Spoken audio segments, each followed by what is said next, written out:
mulai belajar, silahkan perhatikan dulu sekitar kalian. Disimpan dulu barang tidak perlu.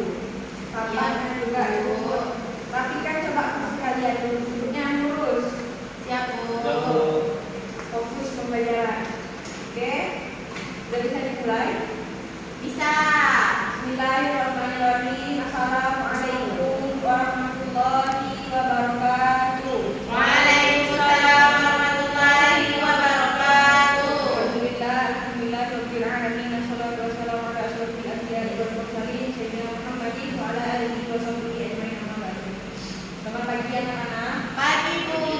Kalian hari ini Alhamdulillah luar biasa. Allahu Akbar. sudah makan belum? Belum makan. Tidak sempat Bu. Besok itu bangun pagi. Iya Bu. Sarapan dulu biar belajarnya fokus. Oke Bu. Oke, sebelum kita mulai pembelajaran doa dulu. Silahkan pimpin doa Bang. Sebelum mulai pelajaran, marilah kita berdoa. Bismillahirrahmanirrahim. Raditu billahi rabban wa bil islami dinan wa bi Muhammadin nabiyyan wa rasulan. Rabbi zidni ilma warzuqni fahman bi rahmatika ya arhamar rahimin. Amin. Oke, alhamdulillah. Selanjutnya ibu absen. Siapa yang tidak hadir hari ini? Masuk semua Bu. Alhamdulillah masuk semua ya. Ya Bu. Ada yang masih ingat minggu lalu kita belajar tentang apa ya? Itu Bu. Ada yang masih ingat? Kurban. Kurban. Ada yang masih ingat apa itu kurban? Penyembelihan hewan yang dilakukan pada 10 sampai 13 Zulhijjah. Oke, baru masih ingat ya pelajaran minggu lalu. Lanjut, kalian tahu ini gambar apa? Al-Qur'an Bu. Oke, gambar Al-Quran. Ada yang tahu Al-Quran itu apa? Kalam Allah. Kalam Allah. Oh, kalam Allah. Al-Quran itu berasal dari bahasa Arab. bahasa Arab. Al-Quran yang berasal dari Qur'an yang artinya apa? Ada tahu? Bacaan. Jadi Al-Quran tadi seperti yang sudah disebutkan kakak tadi, Al-Quran itu kalamullah atau firman-firman Allah. Ada yang tahu beriman kepada kitab-kitab Allah itu? Rukun iman yang keberapa? Ayo. Ketiga. Oke. Yeay. Masuklah salah satu di dalamnya yaitu Al-Quran. Al-Quran. Jadi, hari ini kita itu akan belajar tentang sejarah turunnya Al-Quran sampai diturunkan. Tujuannya kita belajar ini apa? Agar kalian itu tahu sejarah diturunkannya Al-Quran itu apa dan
23 tahun itu kan kurang lebih spesifiknya atau lebih intinya lagi itu 22 tahun 2 bulan 22 hari.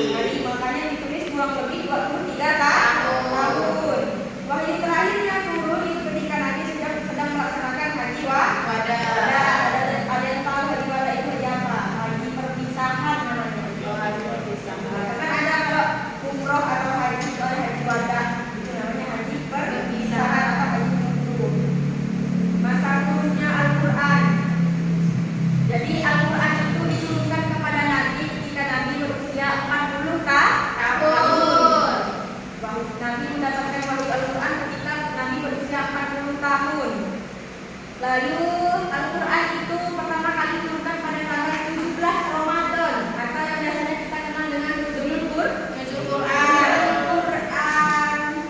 Wah, kalau tadi wahyu pertamanya diturunkan saat Nabi di Gua Hira, wahyu terakhirnya itu diturunkan pada saat tanggal 9 Zulhijjah tahun 10 Hijriah.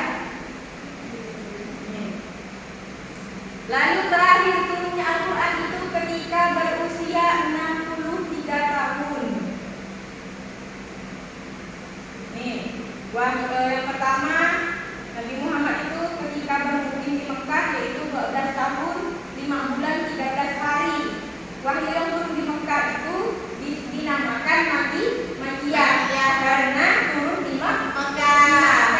Jumlahnya itu ada 86 surah.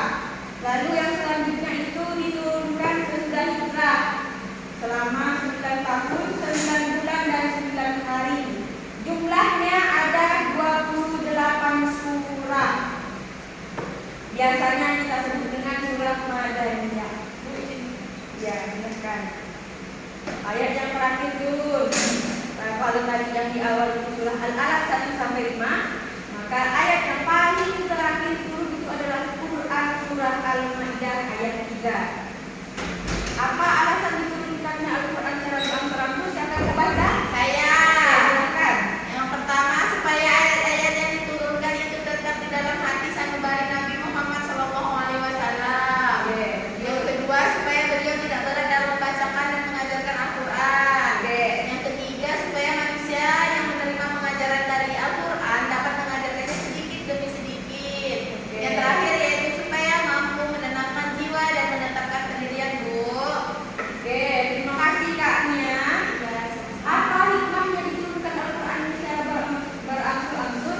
Yang pertama itu supaya dapat dihafal oleh para sahabat dengan tujuan mengalihkan dari beberapa akidah ke satu akidah. Mengapa diturunkan secara berangsur-angsur? Agar mudah dihafal. Karena tidak mungkin kita kalau Al-Quran diturunkan satu bentuk buku Al-Quran misalnya. Dan tidak mungkin langsung kita hafalkan 30 juz. Tidak mungkin. Makanya diturunkan secara berangsur-angsur agar mudah dihafal dan juga memudahkan para sahabat untuk memindahkan dari satu akidah dari akidah yang berbeda-beda ke satu akidah. Apa akidah itu? Islam.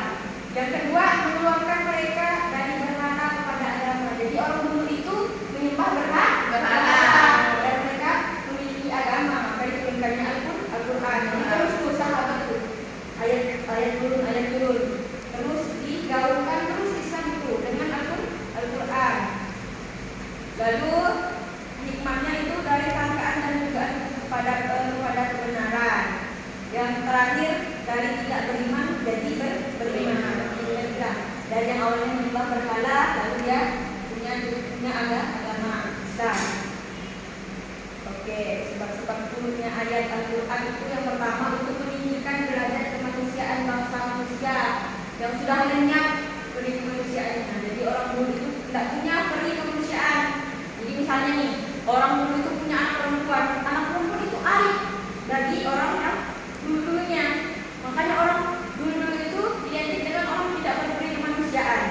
Yang kedua itu menghapuskan kepercayaan manusia yang telah sesat karena perbuatan mereka yang jahat. Orang-orang dulu itu kalau bahasa sekarang itu barbar. Jadi mereka itu kayak tidak punya tujuan. Jadi mereka itu kayak jahat, kayak model-model preman gitu.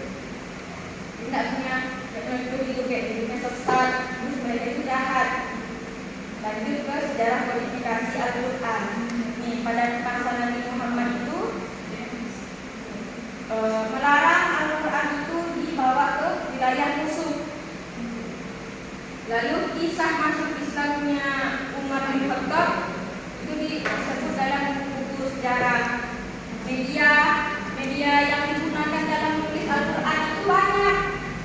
Dulu tidak ada kertas. Kalau sekarang kan sudah dicetak, dikopi sebanyak-banyaknya. Kalau dulu enggak. Dulu Al-Quran itu tidak ditulis di kertas, tapi di pelepah-pelepah kurma. Tahu kan pelepah-pelepah? Tahu. Tulis di situ ayat-ayat, misalnya turun surah ini. Tulis di pelepah kurma, di tulang-tulang binatang, di batu-batu, seperti itu ditulisnya. Jadi tidak langsung ada kertas, jadi itu masih primitif, dikumpulkan semuanya, lalu disatukan. Siapa yang menulisnya? Ada 34 orang. Ditulis dengan tulisan Nasri. Tahu tulisan Nasri? Tahu. Biasanya kita lihat dalam Al-Quran yang itu tulisan Nasri. Tahu. Oke.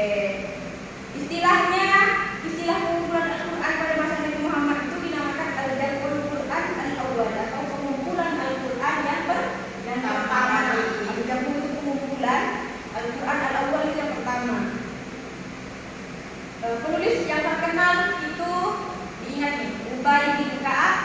Yang kedua ada Abdullah bin Mas'ud, dan yang ketiga ada Mu'adz bin Jabal dan Zaid bin Sabit. Lalu ada di masa Abu Bakar.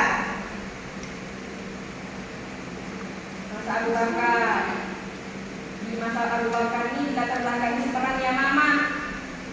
Lalu dibentuklah panitia penulisan Al-Quran nih. Lalu diumumkan untuk mengumpulkan Al-Quran yang sudah ditulis dari berbagai media. Lalu dikumpulkan pada tahun 12 Hijriah. Sekarang kalian buat kelompok. Kalian gali informasi tentang sejarah diturunkannya Al-Quran. Kalau tadi kan ibu sudah jelaskan garis-garis besarnya nih. Kalian nanti gali informasi tentang penurunan Al-Quran dari buku, dari internet. Kan sekarang kan punya HP kan. Jadi kalian gali informasinya suruh tadi. Setelah itu kalian nanti ke depan berdiskusikan. Oke? Oke, Bu. Silakan diskusikan bersama kelompoknya. Oke, sudah diskusinya? Sudah, Bu. Silakan maju kelompok 1 dan kelompok 2. Setelah itu kalian masing-masing memberi tanggapan dari kelompok yang sudah menjelaskan. Silakan, ayo. Kelompok 1 tadi itu menjelaskan sejarah diturunkannya Al-Quran. Kelompok 2 itu menjelaskan pembukuan Al-Quran. Baik, saya mewakilkan kelompok 1. Al-Quran ini diturunkan secara bertahap kepada Nabi Muhammad SAW sekitaran 23 tahun, dimulai pada tahun 610 Masehi dan berakhir pada tahun 32 Masehi. Wahyu pertama ini di Gua Hiro yang datang kepada malaikat Jibril yang datang kepada Nabi dan memerintahkan beliau untuk bacalah atau Iqra. Wahyu ini tercatat dalam surah Al-Alaq. Jadi surah Al-Alaq ini merupakan surah pertama yang turun, ayat 1 sampai 5. Tahun 610 Masehi ini ditandai dengan awal kenabian Muhammad SAW pada usia 40 tahun. Periode Mekah yaitu selama 13 tahun. Selama periode Mekah, wahyu yang pertama turun berfokus pada tauhid atau keesaan Allah, akhirat, moralitas dan kisah-kisah masa dahulu. Surah-surah yang diturunkan pada periode itu umumnya lebih pendek dan lebih puitis. Periode Madinah ini selama 10 tahun. Setelah hijrah ke Madinah, wahyu yang turun lebih banyak berkaitan dengan hukum sosial, ekonomi dan politik. Surah-surah Madinah umumnya lebih panjang dan lebih rinci dalam aturan-aturan syariah. Pembentukan masyarakat muslim juga termasuk di periode Madinah. Wahyu pada periode ini membantu membentuk dasar-dasar masyarakat Islam dan hukum-hukum yang mengatur umat. Bu, sekian dari kelompok 1. Terima kasih. Oke, terima kasih. Boleh duduk nggak, Bu? Boleh, silakan duduk. Memberi tanggapan ya. Ya, Bu. Silakan. Apa yang abang temukan atau apa yang abang dapatkan dari diskusinya? Sekian pengumpulan Al-Quran pada zaman Nabi Muhammad SAW, yang mana awalnya dia hafal dan tulis di berbagai media seperti tulah dan daun-daun oleh para sahabat. Khalifah Abu Bakar dan Utsman setelah wafatnya Nabi, Khalifah Abu Bakar memerintahkan pengumpulan Al-Quran dalam satu mushaf.